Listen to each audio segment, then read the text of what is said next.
இன்று வடசென்னை நாடாளுமன்ற தொகுதியின் தேர்தல் முடிந்து அந்த வாக்குகள் எல்லாம் இந்த இவிஎம் மெஷின் விவிபேட் அனைத்தும் குவீன் மேரிஸ் காலேஜ் இங்கே வைக்கப்பட்டிருக்கும் ஏற்பாடுகளை பார்வையிடுவதற்காக என்று வந்திருக்கிறேன். இங்கு வந்து பார்க்கும்பொழுது இங்கே இருக்கும் ஏற்பாடுகள் சாட்டிஸ்ஃபேக்டரியாக இருக்குது. இங்கே வந்து சிசிடிவி கேமரா பொருத்தி அந்த அறைகளில் நுழைவாயில் மற்றும் பின்புறம் இருக்கும் ஜன்னல்கள் அனைத்தும் மூடப்பட்டு சீல் வைக்கப்பட்டிருக்கின்றன. போதிய வசதிகள் செய்திருக்கிறார்கள். ஒரு 3 கட்ட பாதுகாப்பு அடுக்குகள் என்ற வகையில் இங்கே உள்ளே வருபவர்களையும் சோதித்து தேவையான அனைத்தையும் செய்திருக்கிறார்கள். இங்கே பாதுகாப்பிற்காக இருக்கும் எங்கள் கட்சியை சார்ந்தவர்கள் ஒரு சிறு கோரிக்கை வைத்திருக்கிறார்கள். குடிப்பதற்கு தண்ணீர் கொடுக்கப்படுவதில்லை என்று. அதையும் ஒரு பரிந்துரையாக, ஒரு கோரிக்கையாக நாங்கள் கேட்டிருக்கிறோம். அதுவும் செய்துவிட்டால் இன்னும் சிறப்பாக இருக்கும் என்று கருதுகிறோம்.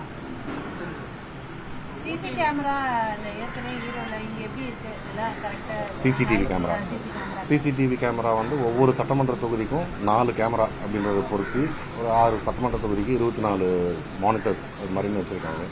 ஸோ அந்த விதத்தில் வந்து எல்லா சைட்லையும் அதே மாதிரி பாதுகாப்புக்கு வந்து அந்த ஸ்ட்ராங் ரூமுக்கு வெளியிலேயே சிஏஎஸ்எஃப் இவங்க வந்து பாதுகாப்புக்காக இருக்காங்க.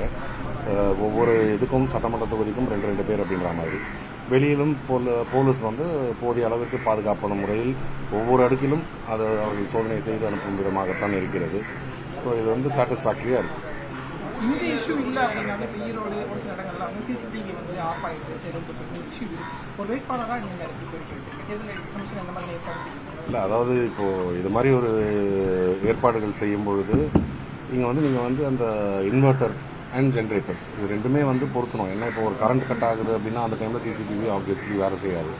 ஸோ அது மாதிரி இருக்கும்பொழுது தேர்தல் அதிகாரிகள் என்ன மொத்தம் தமிழ்நாட்டில் வந்து 40 இடங்களில் தான் இதை வைக்கிறாங்க. ஸோ இந்த 40 இடங்களில் ஒரு இன்வெர்ட்டரு, ஒரு ஜென்ரேட்டர் அப்படின்றது ஒரு 1.5 மாதத்துக்கு இருக்கிறதுன்றது தேர்தலுக்கு எவ்வளவோ செலவு செய்கிறார்கள்.